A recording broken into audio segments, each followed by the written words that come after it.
Et bonjour Elettra. Bonjour Samia.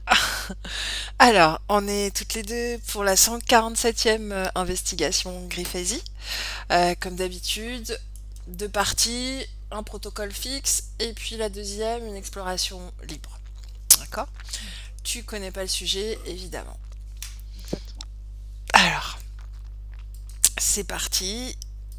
Tu peux t'installer et quand tu es prête, tu me le dis. Ok.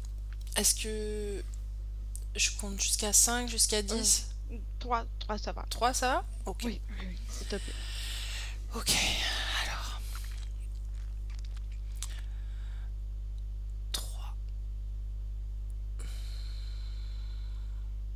2.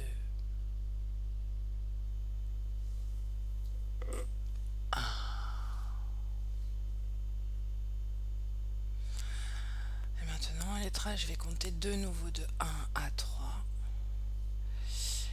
Et tu observeras le phénomène de la pédophilie par rapport au champ de la conscience collective.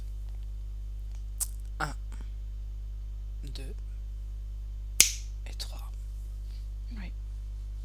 Qu'est-ce que tu... Première chose, c'est un ressenti de suite, comme une vague qui envahit un peu tout le champ, tout ce qui peut être la conscience collective. Mhm. Ou une vague. Et puis, il y en a qui, oui, c'est une information qui est partout, mais qui touche seulement certains. Et donc, on voit comme quelqu'un qui tombe et donc qui rentre dans l'engrenage, dans cette situation. Mais c'est comme quelque chose qui envahit tout le monde. Je vois ça. Particulier à décrire. Je ne sais pas si j'ai répondu correctement. Juste, est-ce que tu peux me dire quand tu dis tout le monde, c'est tous les êtres humains sur Terre? Tous, je dirais la planète complètement. Comme D'accord. voilà, maintenant j'arrive. Oui, Mhm. c'est une information qui est partout, qui est présente partout. Et j'ai l'impression que c'est envoyé. C'est parce que ça vient de l'externe, ça arrive de l'externe de la planète et puis euh, ça informe à un niveau fréquentiel euh, Mhm. tout le globe. D'accord. Est-ce que tu vois ou perçois autre chose? Euh, non, par rapport à la conscience collective, c'est ça. Après, ça serait des choses différentes, mais c'est D'accord. plus spécifique. Ok. Ok, alors on passe à la deuxième. Comment tu te sens? Bien, bien, bien. Ok. Quelles conditions ou facteurs sont à l'origine de la pédocriminalité sur le plan physique? Sont les Et là, je vois par exemple ce qui rentre en résonance avec cette vague. Donc, il y a plusieurs. Euh, euh, dans le physique, il y a comme quelque chose dans les gènes, d'inscrit déjà dans les cellules par rapport à l'histoire de la personne ou de la famille, Mhm. ou, ou par rapport à ce qu'il a pu voir, ressentir à l'enfance. Ok. Et, et aussi tout ce qui est oui, tout le parcours, en fait. Il y a tout le parcours de l'incarnation ou des incarnations aussi précédentes. C'est comme des histoires qui se rejoignent. Ok. Maintenant, maintenant, toujours la même question, mais sur le plan éthérique. C'est-à-dire quelles conditions ou facteurs sont à l'origine de la pédophilie sur le plan éthérique? De suite, c'est cette vague qui est comme une information qui rejoint tout le monde, chaque partie subliminale qui vit sur Terre et que euh, parviennent c'est comme une lumière qui s'allume, qui s'éteint chez certaines personnes qui ont les caractéristiques énergétiques, donc soit fréquentielles, euh, sur- et ça peut être comme une fréquence négative ou une basse fréquence qui concerne tous les corps, ou un parmi. un plus que les autres. Ça peut être même au départ le corps mental et après ça s'enchaîne ailleurs. Et c'est une fréquence et par rapport aux émotions qui sont vécues et aux interférents, aux éventuels interférents qui sont déjà en jeu chez la personne, Mhm. peuvent causer tout ça. Comme une co-création entre l'information qui est diffusée et les interférents. D'accord. Donc les interférents peuvent saisir cette occasion pour Oui, utiliser finalement les fréquences de cette énergie-là, de ce oui, phénomène. selon la préférence la recherche par rapport à ce qu'ils veulent récolter, ils peuvent utiliser cette information. D'accord. Ok.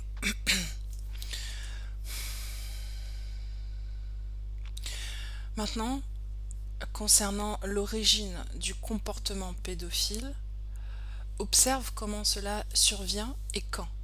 Je vais compter, d'accord? Ça va te donner l'impulsion. Donc un, 2, 3.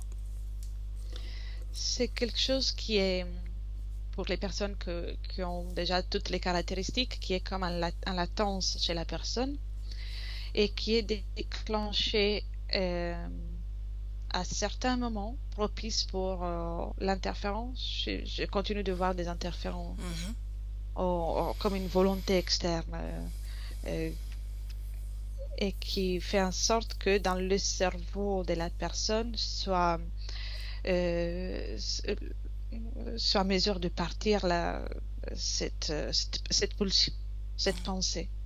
Et aussi que cette pensée soit acceptée ou qu'il y ait comme une partie de déni à ce moment-là. Comme il y a une partie du cerveau, une partie du cerveau qui est contrôlée à ce moment-là pour que la personne ne se pose pas de questions et accepte cette pulsion qui est désormais dans le physique. Donc, pour toi, c'est toujours lié à l'interférent? Soit un interférent, il y a très très peu de cas qui ne sont pas liés avec un interférent et il y a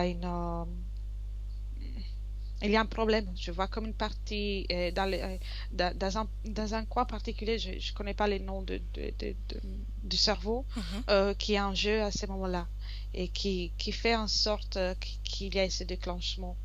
Mais c'est sensible à la vague énergétique, à la présence Mhm. dans l'éther de cette information. Ok, très bien. Comment est-ce que tu te sens? Ça va, bien. Ça va?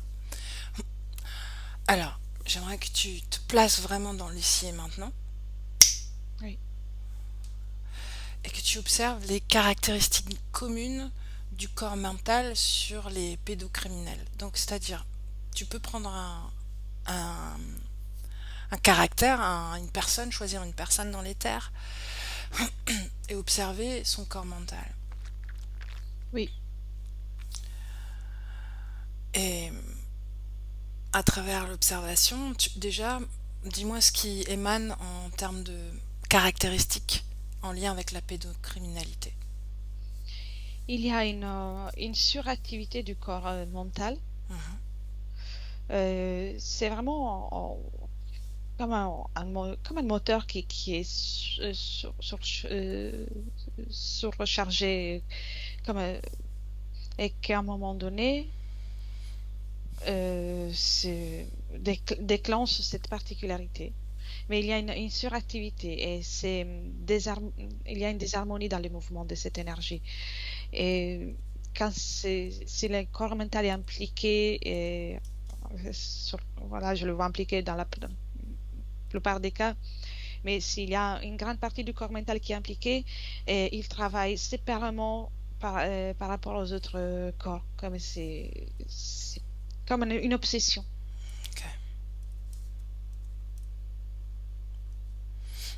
Et si tu fais comme un balayage rapide de tous les pédophiles que tu peux repérer sur Terre, est-ce que tu vois cette caractéristique commune ou pas? Oui, Ouais. Oui, la suractivité du corps mental, oui, parce que oui, là je vois bien que même si la pulsion peut être déclenchée aussi par les autres corps, la suractivité est toujours présente. Parce qu'il y a un moment, il y a un moment dans lequel il est nécessaire que cette activité est nécessaire pour permettre au cerveau d'accepter euh, que quelque part ce qui va se produire De passer ou la limite. oui, pour franchir le pas est Mhm. nécessaire. C'est comme euh, par- ça peut être soit le carburant ou ça peut être aussi le, le déclencheur. Comment- L'alimentation, soit celui qui déclenche, mais nécessaire. Mhm. Ce passage est nécessaire. Ok, ok. Donc c'est pour passer à l'acte. Oui. D'accord. Maintenant, regarde la même chose, mais sur le corps sexuel. C'est-à-dire les caractéristiques communes du corps sexuel des pédophiles. Déjà, il y a une activité, c'est comme un trou noir. Il Uhum. y a une absence de création, d'énergie créatrice, d'énergie du plaisir. C'est même pas le plaisir, c'est vraiment comme une fréquence, une énergie qui circule. Uhum. Et ça, je le vois chez tous, hein. Chacun après a une particularité, mais comme un vide, comme une incapacité à vivre la propre créativité, à vivre la propre sexualité d'une façon mm, harmonieuse, que Mhm. pas égale à tout le monde, chacun est différent, mais de façon à être même harmonieuse pour soi-même. Ok. Autre chose? Et, et c'est pas commun à tous, mais il y a comme il y a cette caractéristique, donc la désharmonie, et chez certains, on peut trouver là aussi une suractivité. Et, et ça permet à la partie, en conséquence, à la partie mentale de franchir cette porte, cette, comme d'arriver à la suractivité qui permet l'acte. Donc toujours comme pour dépasser la limite, Oui. s'autoriser. Comme si ce que je vois, c'est quelque chose qui est vraiment euh, pas un lien avec ce qui devrait être l'harmonie dans d'une part de l'énergie, de la circulation énergétique d'une partie subliminale, et que pour pouvoir accepter et passer à l'acte, sont nécessaires ces deux déséquilibres. D'accord. Maintenant, toujours la même question, mais là sur un plan émotionnel, sur le corps émotionnel. Oui. Caractéristiques communes. Un commun, c'est que les moments de l'acte, il y a une activité, il n'y a pas d'activité. Ça s'éteint. D'accord. Et avant? Avant, il y a les deux possibilités, soit une activité est en désharmonie, donc en déséquilibre parce qu'il y a comme un manque à remplir, et ça leur permet d'arriver à ces moments où le manque est tellement fort, euh, le Mhm. manque que ce soit d'amour ou même du plaisir, le Mhm. plaisir à la vie, euh, est tellement fort que ça devient, euh, que tout le corps émotionnel s'arrête dans les limites du possible. Mhm. Et chez certains un peu moins, mais surtout, voilà, ces moments précis, et il n'y a pas la possibilité de ressentir une émotion, mais que la pulsion animale brute. D'accord. Ok, comment tu te sens? Bien, bien, j'observe seulement. Ok. Déconnecte-toi de toutes ces visions, on va dire visualisations. Mhm. D'accord? Reviens un peu à toi.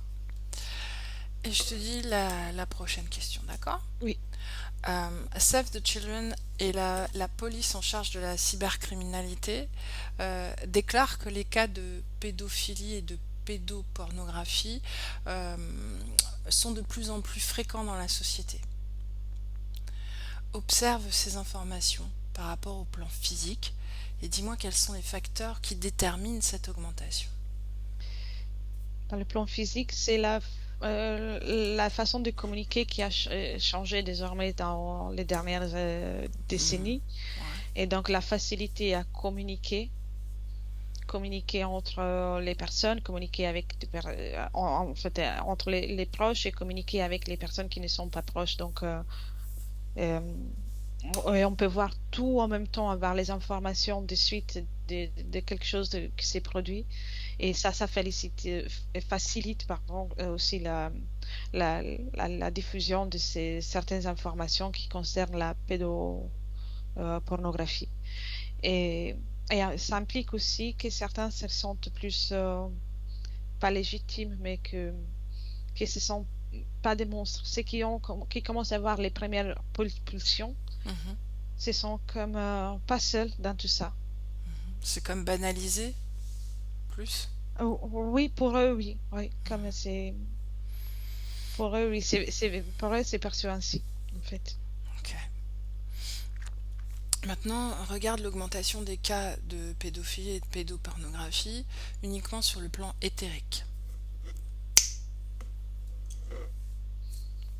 Dans les terres, je vois de nouveau cette vague et que il y a des périodes parmi aussi celles qu'on vit actuellement, comme Mhm. s'il y a une décennie ou plus, la vague est devenue plus forte. Cette vague qui est présente, qui revient de temps en temps. Ah. Et surtout, l'information, pas, désormais, est diffusée pas que grâce à travers cette vague, mais aussi à travers ce que les personnes dégagent. Donc, cette information est désormais tellement présente chez beaucoup de personnes que ça peut se répandre plus facilement, Ok. Euh, comme un, comme un contagion. Voilà, mais pas tout le monde est peut rentrer en résonance avec ça, mais s'il y a les caractéristiques ou les fréquences qui permettent de rentrer en résonance avec ça, c'est comme plus facile. Justement, tout à l'heure, tu disais que cette vague fréquentielle arrivait de l'extérieur sur la Terre. Oui, Ouais. Est-ce que tu peux regarder l'origine de cette vague? oui. Qu'est-ce que tu vois? C'est une information que je vois qui, euh, en partie, on peut la retrouver aussi dans des autres coins de l'univers qui ont les fréquences qui sont fréquentiellement similaires à la Terre. Mais je vois une espèce de planète, on dirait comme un virus, c'est une planète avec moi, c'est cette forme qui est particulière qu'elle a, Mhm. mais elle a une fréquence vraiment très basse et de temps en temps, elle dégage cette énergie. Et donc c'est de là que vient la vague fréquentielle que tu vois? Oui, principalement, oui, c'est qu'il peut attendre la Terre qui arrive et qui rentre, qui envahit chaque partie subliminale. Oui, c'est comme une information qui fait partie de l'univers parce que cette planète vaisseau particulier, fait partie de tout ça. Alors justement, l'information, quelle est l'information qui est contenue dans cette vague alors? La distorsion, déjà, avant tout, c'est une distorsion. Mhm. Et, et, en fait, l'information, ce n'est pas concrètement, par exemple, un acte de Exact. pédocriminalité, Mhm. mais c'est l'effet qu'il y a sur les parties subliminales humaines parce que la distorsion, la dénaturalisation voilà, je sais pas si on peut dire ça, mais de tout ce qui est humain Mhm. est perçu par ceux qui reçoivent cette vague de cette façon. Ok, donc c'est une interprétation de la fréquence envoyée. Oui, C'est-à-dire que l'information c'est distorsion et c'est comme ça qu'on va manifester cette fréquence dans la matière. Je peux le dire oui, comme ça? oui, oui, parce que je ne vois pas une intention Mhm. de chez cette planète, même s'il y a beaucoup qui après en profitent. Mhm. Tout le monde, tous ceux qui peuvent profiter profitent de ça. Mais c'est comme quelque chose, oui, c'est comme une maladie, comme une tumeur qui fait partie de ce coin de l'univers et qui parvient à atteindre la Terre et d'autres endroits. Et comment ça se fait que cette vague arrive comme ça sur la Terre par période? Est-ce que cette planète le fait intentionnellement ou c'est comme sa nature? C'est sa nature comme un battement de... Ah, Ouais, ouais, j'ai dit battement de cœur, mais elle a des ah. Ouais, pulsions une plus fortes pulsion. à certains moments. Et donc, ça s'est dégagé ainsi. Donc c'est comme un phénomène météorologique, comme si sur Terre il y a des saisons, elle va comme émaner cette vague fréquentielle. Oui, C'est tout à sa fait. nature, d'accord.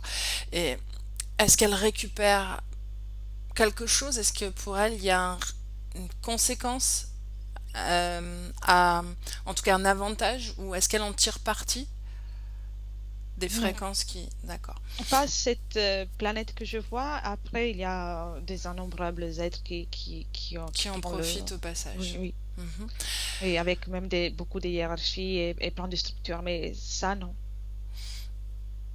Et le fait que la Terre accepte cette fréquence, est-ce que c'est lié à l'interférence que la Terre subit ou est-ce qu'elle la recevrait de toute façon? Elle pourrait elle la recevrait dans tous les cas, mais il y a comme une- Une je vois influence? comme une influence et une façon d'accueillir à l'intérieur. Je vois vraiment la Terre et puis avec tu sais, les ondes qui sont formées aussi par les Mhm. rayons du soleil et tout ça, par les passages dans les pôles, dans là où il y a euh, je sais pas pourquoi en plus, je sais les noms je sais pas comment dire en français, les vanales, les, les lignes des vanales. Je sais pas si on peut dire ça en français. Vanal? Et Van Allen, c'est un niveau vraiment au- énergétique autour de la Terre. Il y a un point précis qui est touché. Mhm. Et je ne saurais pas le redire en italien. J'ai un Van Allen en italien, mais je sais pas. Écoute, tu l'as dit en italien, on Ouais, traduira plus tard. d'accord. T'inquiète. Merci. Et puis, il y a les interférents qui sont à l'intérieur, donc qui ont déjà comme une position à l'intérieur grâce à des personnes qui sont interférées et qui peuvent utiliser cette vague pour la gérer, l'utiliser, en profiter et créer même des réseaux, Hmm. euh, pa- voilà, avec tout ça. Justement, si tu parles des réseaux, Oui, tu sais, en ce moment, on parle beaucoup des réseaux pédophiles, notamment en Ukraine, puisqu'il y a il y a cette guerre. Est-ce que tu peux comme mettre en lumière l'Ukraine, éthériquement? oui, oui. En fait, le fait qu'à ce moment-là, en Ukraine, il y a une certaine énergie particulière et aussi une déstabilisation parce qu'il y a aussi d'autres endroits avec une énergie pas très élevée, mais et c'est constant.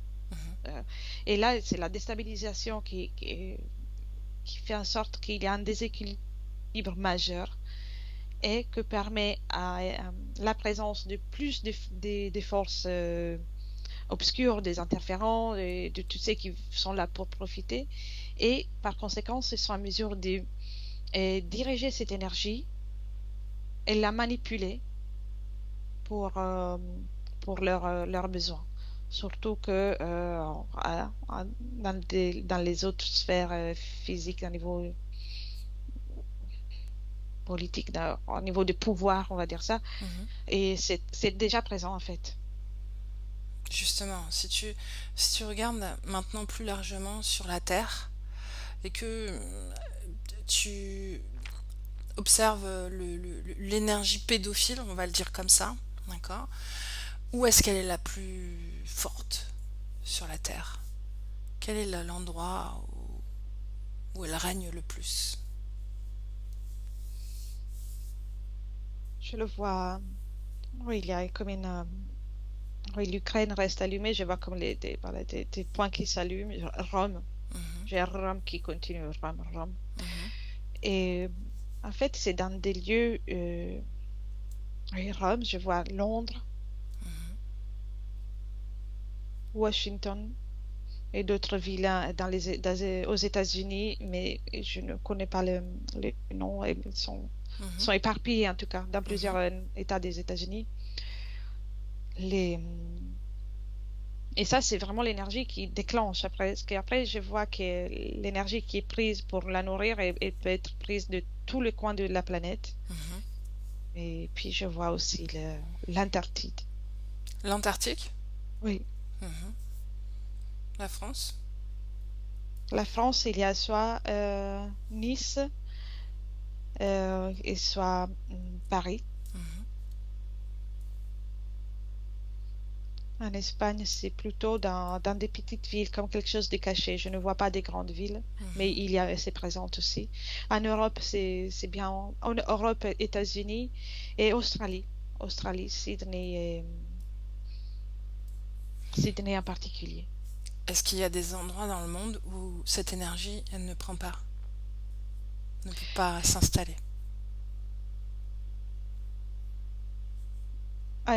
Il pourrait, oui, mais en fait, cette énergie qui est émanée, qui est là dans les villes, dans les Mhm. endroits qu'on a observés.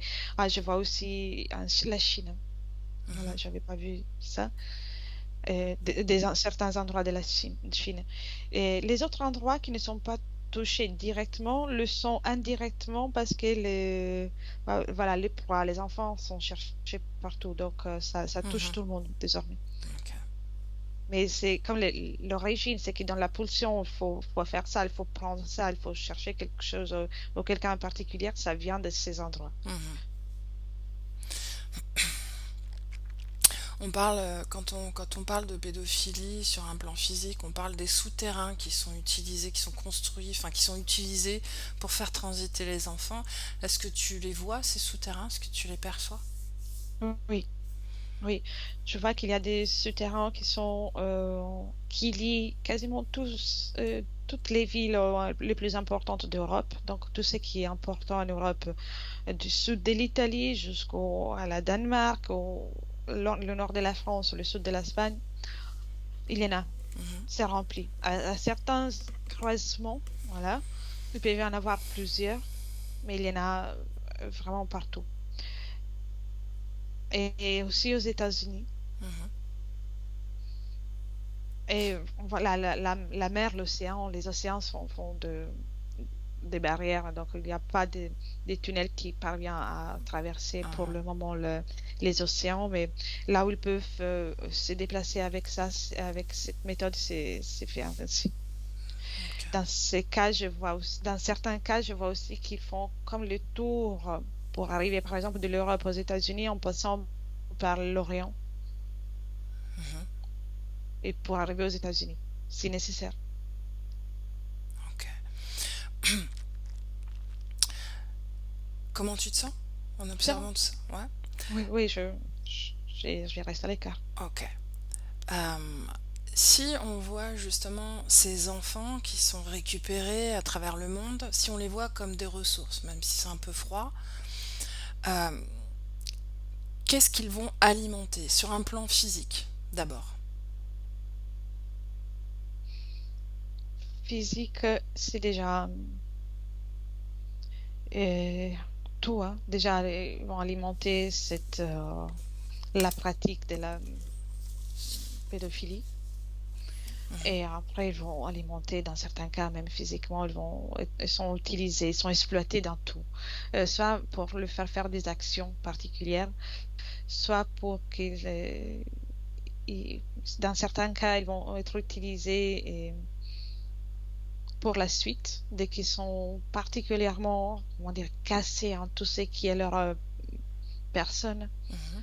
ils deviennent de nouveau des personnes, ils deviennent à leur tour des personnes qui s'occupent de tous ces réseaux. Mhm. Ceux qui ne parviennent pas à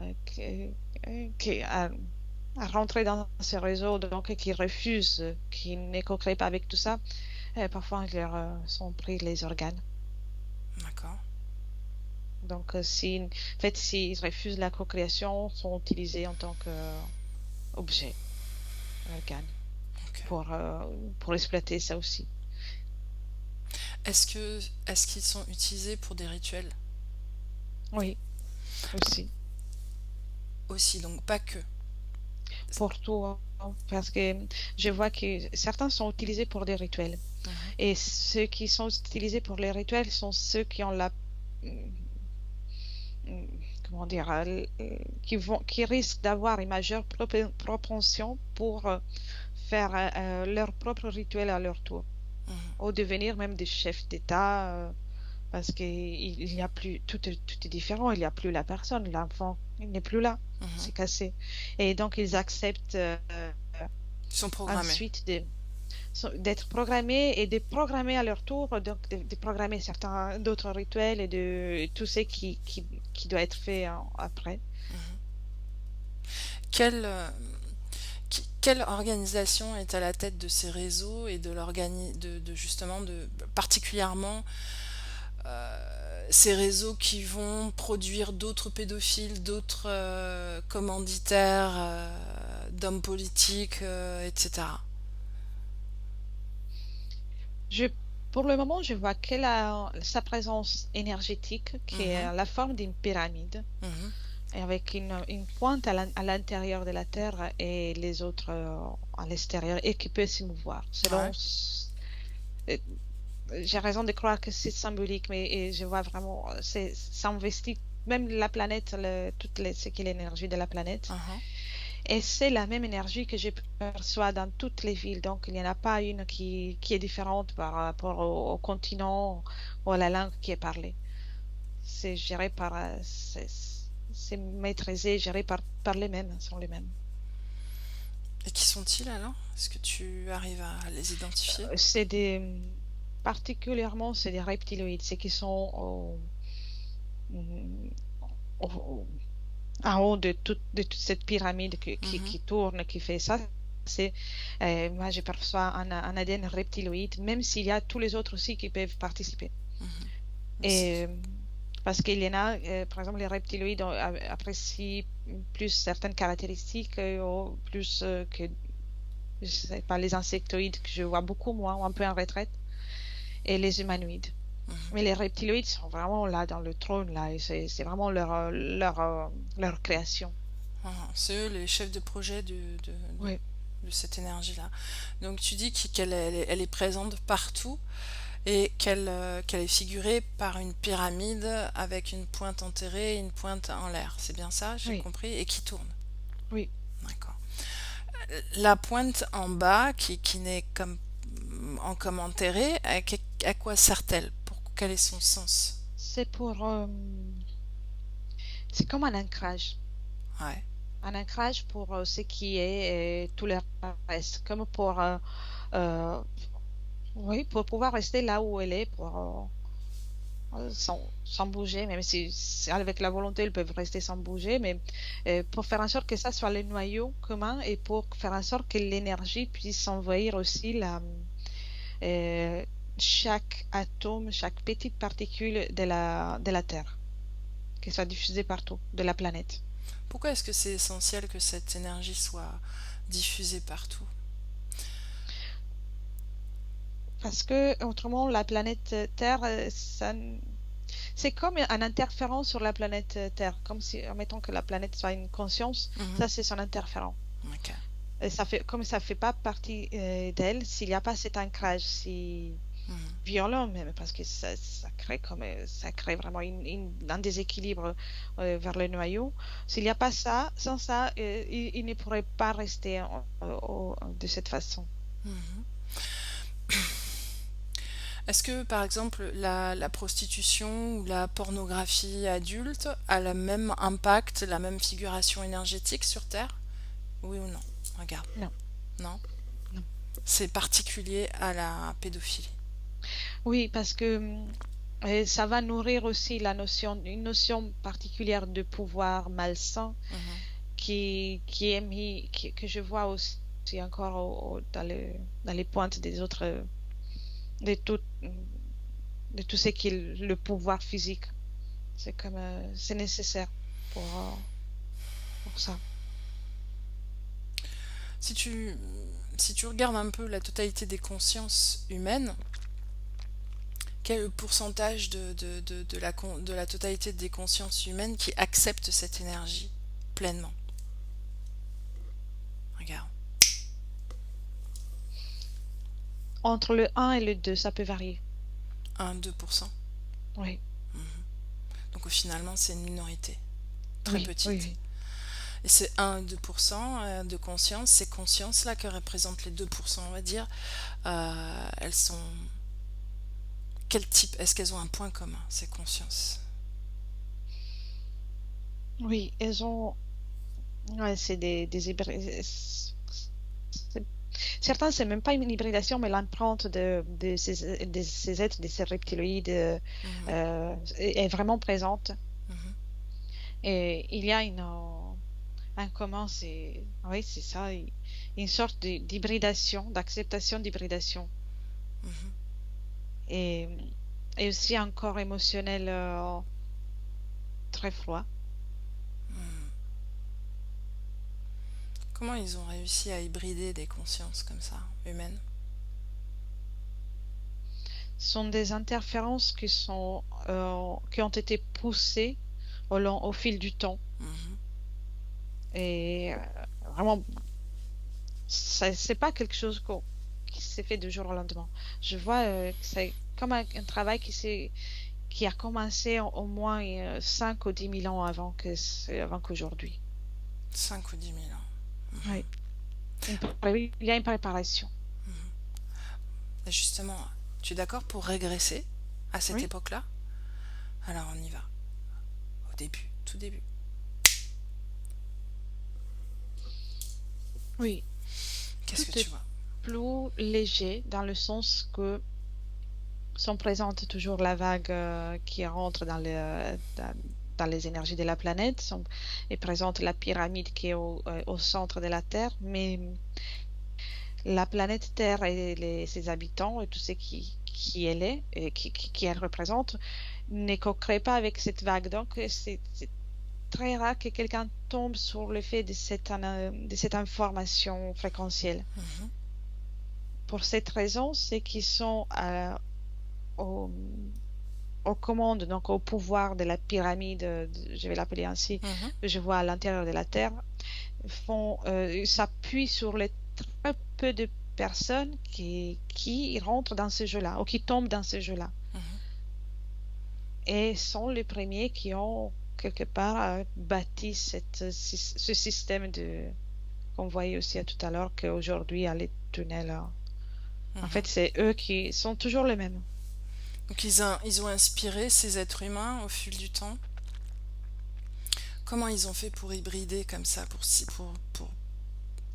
Une proposition de pouvoir Ah, ah. qui n'ont pas toujours eu un bon résultat.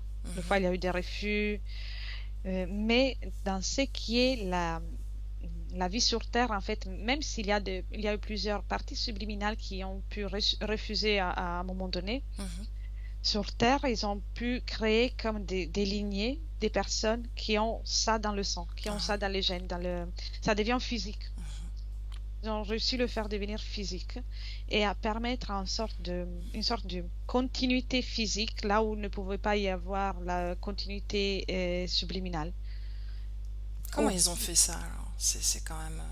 comment ils ont réussi à intégrer de l'ADN reptiloïde dans le physique? non, en fait, c'est pas l'ADN reptiloïde dans les physiques, mais c'est la problématique, l'acceptation. D'accord.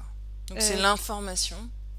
Oui, qui reste, comme Mhm, s'ils parviennent jusqu'à à pouvoir réussir à vraiment créer une ADN éthérique hybridée. mhm.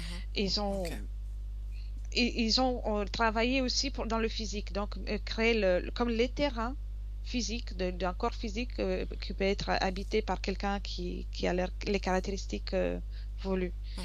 C'est très particulier. Et il y a beaucoup de travail. Je vois que pendant au moins 5000 ans, ils ont limite échu. Ils n'ont pas réussi. Mhm. Et après, ça est devenu plus fluide pour eux. Et quelle est la caractéristique physique que tu perçois alors? Il y a quelque chose, c'est vraiment dans les brins d'ADN, je vois comme un brin qui bouge différemment. Donc il y a quand même une forme de modification génétique. Oui, comme si, et ceux qui ont cette caractéristique Hein. et ont plus de chances de développer, de devenir un pédocriminel, ou en tout cas d'avoir cette potentiel. Focalise sur ce brin d'ADN, sur cette modification, on va dire, cette particularité génétique, lis l'information contenue. C'est une information qui est répartie encore en plusieurs informations différentes, mais en Hein. particulier, c'est comme euh, un détachement émotionnel par tout ce qui généralement est humain. Mhm. Donc c'est comme Une c'est inversion. inversion de ce qui est Distorsion. une distorsion de tout ce qui est émotionnel. Mhm. Pour que ça puisse se produire, c'est nécessaire ça. Mhm. Et, et puis, il y a des informations comme des mémoires qui sont euh, des mémoires dans l'ADN qui sont marquées on dirait comme rendues plus vifs, de souffrance, d'agressivité, de vide. C'est comme un cocktail Mhm. qui est déjà un cocktail émotionnel et fréquentiel qui est déjà inséré dans l'ADN. Et tout à l'heure, on parlait de suractivité mentale. Est-ce qu'il y a une information liée à la génétique ou pas? Dans la génétique, ça se forme après, c'est pas de suite. Hein. Aux alentours de 5000 ans après les premières situations expérimentations qui ont faites dans ce sens, euh, ça se forme pour ce qui est le corps mental, oui. Oui, la suractivité, c'est prévu pour ceux qui ont cette caractéristique. Et quel est l'intérêt de mettre le corps mental en suractivité alors? Que s'il ne parvient pas à devenir la réussite de leur projet, pourra en tout cas être utile pour d'autres choses. Parce avec un tel stress, il sera en mesure de produire des fréquences particulières, même si la partie subliminale qui rentre, qui aura ce corps sera plus, comment dire, moins d'accord avec tout ça. Mhm. Donc, ça va pouvoir mettre en difficulté au niveau énergétique la personne et au niveau subliminal la personne. Qu'est-ce qui a transformé le corps physique, on va dire la génétique physique? Comment ils ont fait pour faire cette transformation? Est-ce que c'est l'information éthérique qui a transformé le physique ou est-ce que c'est autre chose? Comment ils ont fait ça? C'est avant tout l'information, oui, l'information qui est là, donc ça se fait naturellement quelque part, Uhum. à force de baigner dans cette information. Et puis, dans certains cas, il y a aussi comme une intervention, une abduction Ouais. pour intervenir physiquement. Mhm. Bah, justement, regarde un moment où ils abduquent un être humain. Ils ont commencé il y a 6000 ans justement parce que et les projets et l'expérimentation était trop longue, donc ils ont compris de leur côté pour aboutir, ils avaient besoin de faire quelque chose de plus fort. Mhm. Et donc, ils ont commencé à intervenir avec ça, avec des implants dans les physiques, mais on parle vraiment d'il y a 6000 ans. Mhm.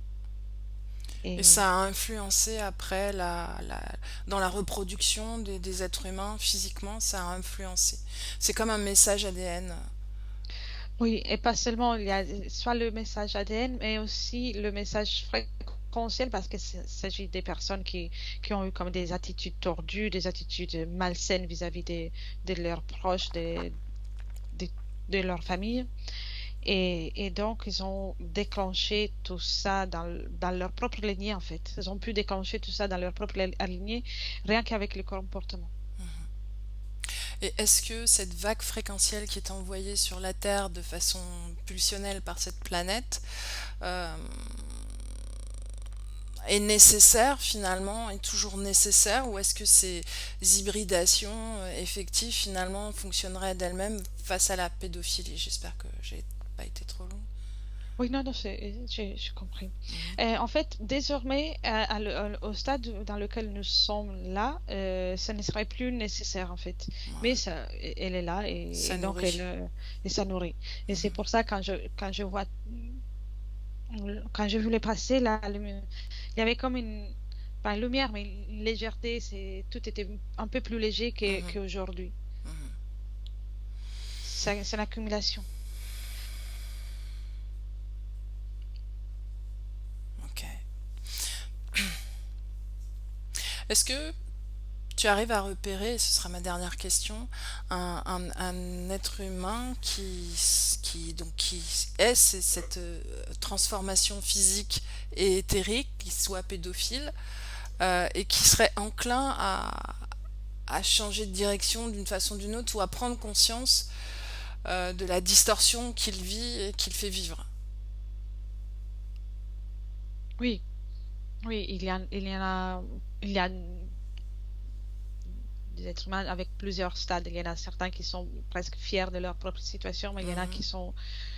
qui sont aussi gênés et qui ne sont pas fiers de tout ça. Oui. Mhm. J'ai trouvé un homme en particulier qui arrivait timidement derrière tous les autres. Mhm. Est-ce que tu veux lui transmettre les informations qu'on a récoltées et qui peuvent expliquer ce phénomène? Oui, il regarde. Mhm. Il garde tout, il intègre. Il a d'abord regardé, ensuite il a pris, comment dire, qu'est-ce que je vais faire de tout ça, c'est très lourd. Mhm. C'était vraiment son. Et après, il a compris qu'il pouvait intégrer ces informations. Ouais. Et il intègre. Mhm. Quelle modification est-ce que tu observes à travers cette intégration justement en lui? Pour le moment, il devient un peu plus clair, moi je le vois ainsi, et plus léger. Mhm. Et je vois que ça peut être un peu plus, ça peut prendre du temps, mais c'est, voilà, l'inversion de ce processus est déclenchée en fait. Mhm. Si tu avances dans le temps, tu le suis comme si tu faisais une projection comme en session cliente? Je vois que il a, euh, il a eu encore deux, trois situations où il n'a pas pu se contrôler, Mhm. mais à partir de là, il parvient à se contrôler. Bien. Oui, il en souffre énormément. C'est avec souffrance, mais il parvient à se contrôler. Donc, il n'accepte pas d'agir ainsi. Ok. Si tu es d'accord, on diffuse cette information dans l'éther, même à travers cette vague qui vient régulièrement. On peut comme hybrider nous aussi cette vague fréquentielle juste pour le plaisir et Voilà. prendra Et- l'information qui voudra.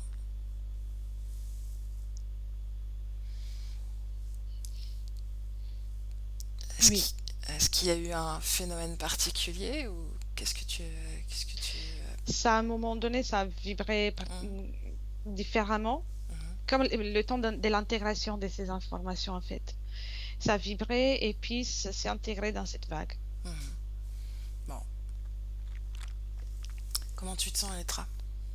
Bien, bien, bien. Ok. Est-ce que tu as quelque chose à dire sur le sujet qu'on n'aurait pas exploré ensemble? Hmm, non, non, non, Ok, je, ça a été vu. oui, Ok, c'est, prête à revenir? oui, Alors, Elettra, je compte de 1 à 3 et à 3 tu seras complètement revenu. Avec le 1, tu te déconnectes de tout et de tous. Complètement déconnecté et tu reviens à toi. Ton espace, ta fréquence, celle que tu veux ressentir, vivre, celle que tu veux diffuser dans ton corps. Et avec le 2, déjà, tu sens ces fréquences t'envahir pleinement. Ton espace et ton corps se réaniment à travers cette fréquence. Ta respiration, tes battements de cœur. Et ton corps est vivifié. Et avec le 3, quand tu veux, tu ouvres les Hello! yeux. Salut. Comment tu te sens? Bien, bien, ça Bien? va bien, oui. Émotionnellement? Aussi, j'ai de suite pris un peu de recul pour... Ouais, voilà. j'ai vu que tu étais resté à distance. Mais on a Oui, pu, c'était très intéressant, on a pu explorer sous un angle qu'on finalement qu'on n'avait pas exploré oui, auparavant, c'était intéressant. je m'attendais pas de ça. Bah oui, c'était marrant cette vague qui venait d'une autre planète là. On va voir, à voir. Oui. Elytra, je te souhaite une belle soirée et puis à bientôt pour une Merci, prochaine, qui sait. belle soirée. Benvenuto a questo nuovo video di Disclosures. Oggi parliamo della cosiddetta sessione di ipnosi investigativa. In realtà non esiste una sessione di ipnosi investigativa. Non che non si possa fare investigazione di ipnosi, però è che non esiste una sola sessione di ipnosi per dire si è fatta investigazione, per prendere quell'informazione come buona. Perché? Sappiamo intanto che l'informazione che arriva in ipnosi è molto contaminata. La percentuale di inquinamento dell'informazione è altissima. Pensate a questa informazione che viaggia per tantissime dimensioni, attraversa densità, passa per coscienze che volontariamente o involontariamente possono distorcerla. E poi arriva infine alla persona che sta in ipnosi, che ha una coscienza, ha una mente, ha un'esperienza e interpreta questa informazione secondo la sua struttura mentale, secondo le sue credenze, che per quanto si possa essere più o meno liberi mentalmente, liberi pensatori, sempre c'è una parte subliminale che interpreta in base all'educazione ricevuta, alla cultura e perché no, anche tutte le esperienze di esistenze passate che ancora lasciano un segno in noi.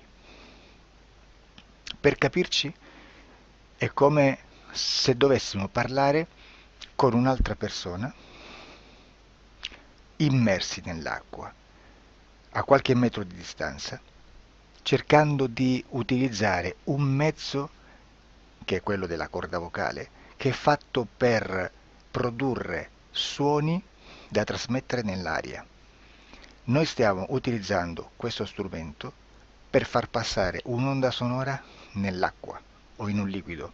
Chiaramente il suono viene completamente distorto, sempre ammesso che sia per il nostro corpo facile e non difficoltoso poterlo fare senza avere dei problemi come ingurgitare acqua o eccetera. Ma non solo. Supponiamo che per questo tipo di comunicazione utilizziamo anche due lingue diverse, per esempio un italiano e un russo o un giapponese. Per quanto possiamo anche interpretare il labiale, non possiamo capire quello che ci sta dicendo perché la lingua è diversa.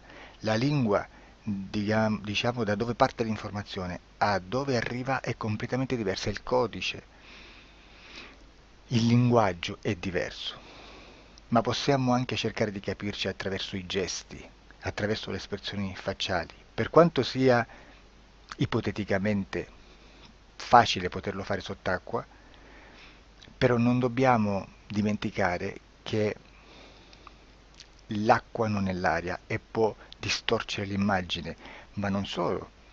Dobbiamo anche pensare che l'altra persona, che parla un'altra lingua, che viene da un'altra cultura, potrebbe interpretare i segnali che noi interpretiamo come X in Y. Per noi un sì è abbassare la testa dall'alto verso il basso, per esempio, sì, e il no da sinistra verso destra, no.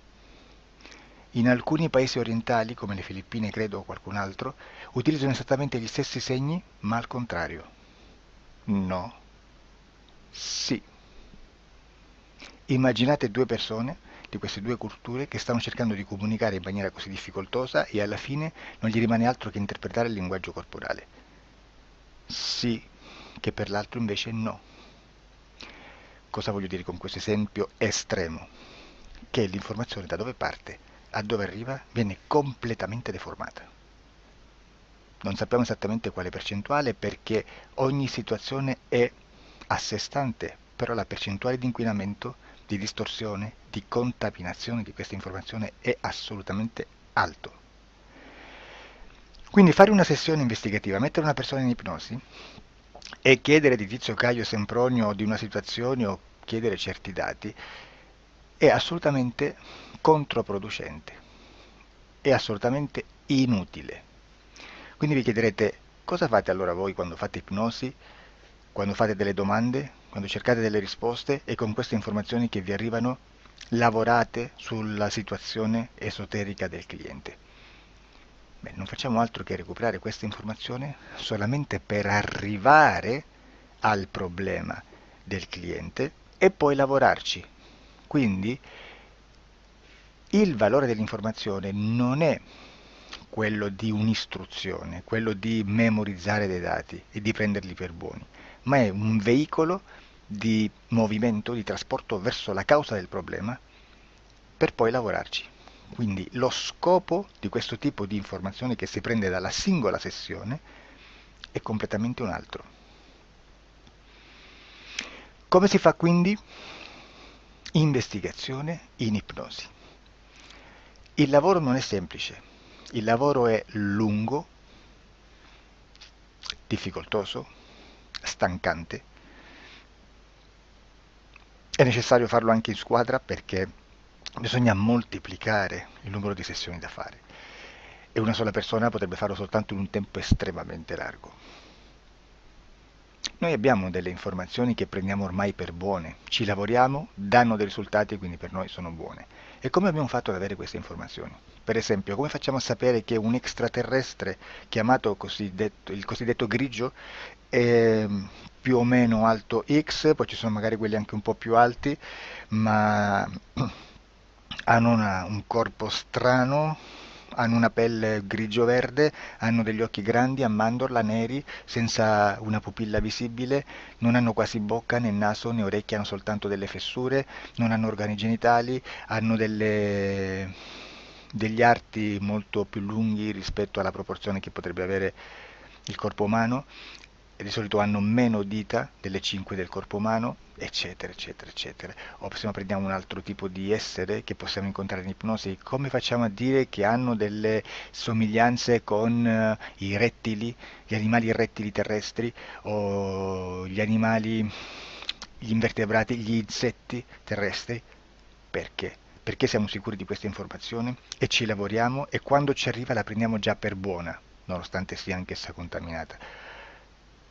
Perché queste informazioni sono arrivate da tantissime sessioni, fatte da tantissime persone, con tantissime altre persone sotto ipnosi e che nel contesto di tutto il lavoro gli uni non sapevano degli altri.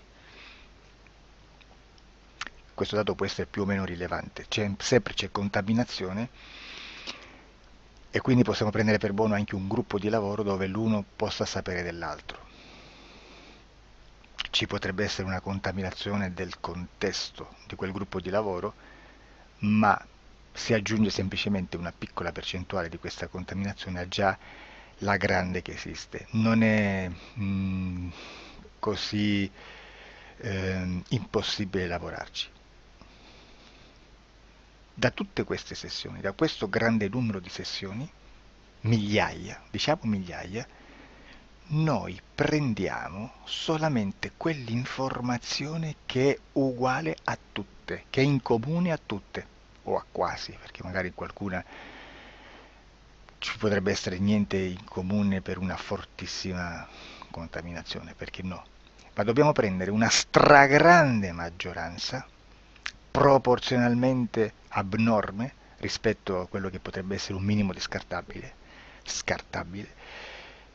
e lì possiamo prendere per buona questa informazione. Quindi se noi su 10.000 persone diverse, con operatori anche diversi, in cui in ogni sessione vediamo un essere che più o meno ha le stesse caratteristiche del grigio o dell'insettoide, a forma di mantide religiosa, o il rettile a forma di lucertola, per esempio, di serpente o di quello che sia, o se vediamo il pianeta Marte più o meno di colore rosso, o se vediamo dei sotterranei eterici, non fisici, nel sottosuolo terrestre, soprattutto sotto le grandi città, dove c'è concentrato molto potere, molta energia di questo tipo, e chi più ne ha chi più ne metta. Se vediamo degli impianti che hanno certi tipi di funzioni, certi tipi di forme in certe parti del corpo, e questa informazione la ritroviamo tutta o quasi in tutte le sessioni fatte, eseguite, realizzate da tanti anni a questa parte, significa che quella è una informazione affidabile. E vi posso garantire che stiamo parlando di una percentuale bassissima. Su un 100% staremo, credo, forse più in basso di un 3, di un 2-3%. Immaginate, tutto il resto è spazzatura, è informazione spazzatura. Sì, spazzatura.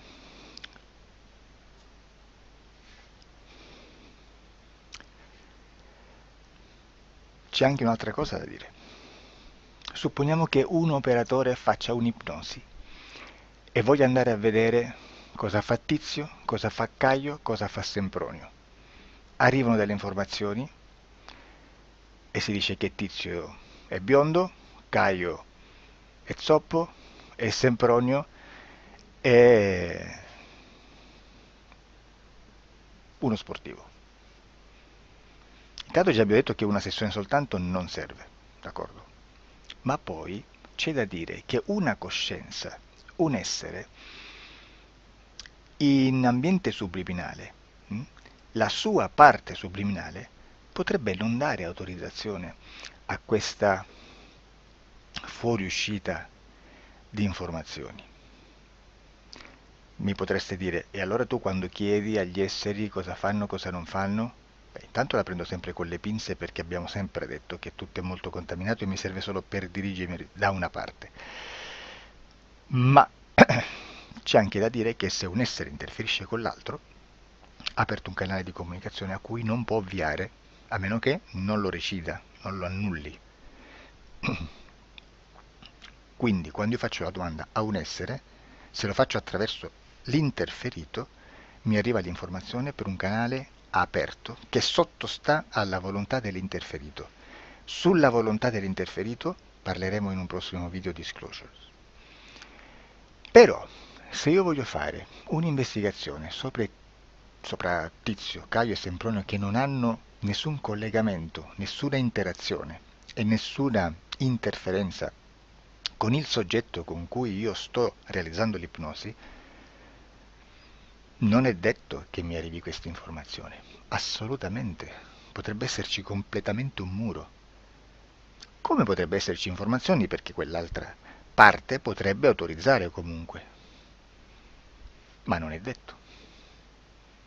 E comunque quando ci arrivano informazioni, in una situazione di non interferenza o non interazione, non possiamo sapere esattamente se sono informazioni che ha autorizzato la parte subliminale dell'altra persona o dell'altro essere, o qualche altro essere, qualche altra entità furba approfitta della situazione, osserva quello che sta succedendo, si mette in mezzo, si fa passare per l'altro e dà informazioni ovviamente distorte, prima perché non è detto che debba conoscerle, e anche se fosse potrebbe manipolarle a sua volontà e a suo vantaggio. E quindi immaginate che situazione ridicola ci si viene a trovare, in quale situazione ridicola ci si viene a trovare in questi casi. Da qui si vede quando un operatore riesce a utilizzare l'informazione in ipnosi. Come? Per lavorare su un soggetto. Da qui l'osservatore attento delle sessioni di ipnosi riesce a capire se quell'ipnosi è un'ipnosi affidabile, un'ipnosi con un livello di informazione certa, con una alta percentuale di informazione certa. Non vi nascondo che in futuro potrei anche impostare un lavoro per decifrare che livello di certezza di informazione c'è in un'ipnosi, analizzandola e spiegando il perché, spiegando i meccanismi di analisi di un'informazione in ipnosi, che poi anche è molto istintivo.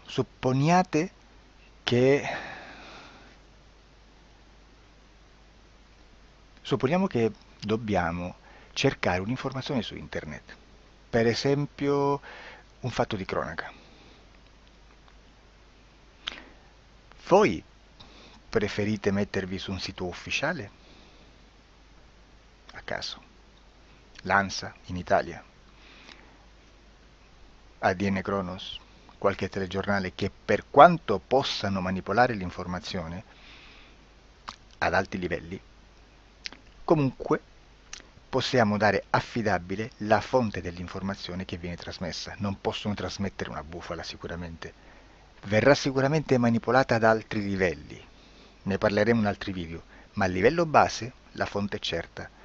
Sicuramente non andrete a cercare questa informazione sul primo sito, il primo blog che vi passa davanti e magari c'ha 4 followers. Perché? Perché non vi dà nessuna garanzia della certezza della fonte.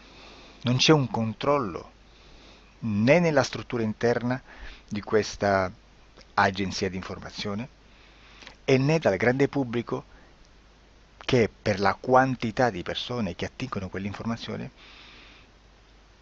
si può dedurre se l'informazione è certa o meno, perché è un'informazione che passa in un pubblico così vasto che se ci dovesse essere una distorsione con la realtà è molto probabile che venga fuori. Credo che abbia detto quasi tutto sulle sessioni investigative. Prima di chiudere aggiungo che proprio per questo stiamo conducendo dei cicli di investigazione in ipnosi regressiva che comprendono tante sessioni con persone diverse, con una buona o eccellente suscettibilità ipnotica sicuramente, per poter indagare su spazi ristretti su alcuni temi. Perché dico spazi ristretti? Perché se andiamo a prendere eventi grandi nel tempo, nello spazio, storici, parlare di qualcosa di molto generico implica una quantità di sessioni abnorme. Immaginate se dovessimo fare una sessione investigativa sui buchi neri, quanta informazione ci sarebbe e quante informazioni da filtrare. Sarebbe quasi impossibile farlo in questa maniera. Ma se noi riduciamo lo spazio di investigazione, se noi prendiamo per esempio, investighiamo sulla pedofilia nella Chiesa Cattolica, ecco, se già restringiamo il campo d'azione è molto più facile che possiamo attingere informazioni affidabili, presuntamente affidabili, con un numero di sessioni sicuramente alte, ma ridotte rispetto ad altri tipi di sessioni molto più generiche, su temi molto più generici. Quindi per fare anche delle investigazioni su temi molto generici bisogna suddividerli in temi, in dettagli, per poi alla fine, quando tutta l'informazione è stata filtrata ed è stata dedotta l'informazione comune, si possono mettere insieme per cominciare a costruire il quadro, mettere insieme tutti i puzzles. Questo è il vero senso dell'informazione in ipnosi, quando si fa ipnosi investigativa. La sessione Per risolvere una problematica, un problema, con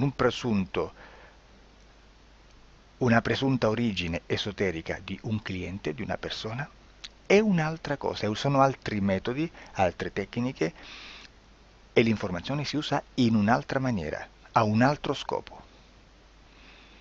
Grazie, ci vediamo al prossimo video. Disclosure. Ciao.